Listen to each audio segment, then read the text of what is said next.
สบายดีพี่น้องๆทางพ่อบ้านพ่อเลาะกันเนาะได้ไปนอนอยู่ให้อยู่นาเนาะก็2-3 คืนแต่กลับเข้ามาพี่แบบทางครอบครัวบันทึกอันนั้นเนาะถึงหวยรัฐบาลลาวเนาะกับโบราณแล้วพี่น้องทึกเล็กทึกเล็ก3 ตัว2,000 กีบซื้อลายก็ยันมันรวยพี่น้องทึกเล็ก3 ตัว2,000 กีบเป็นละ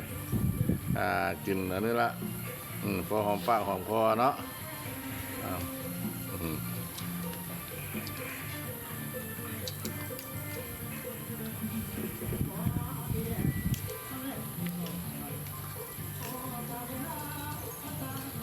ไปแก้เลยถุง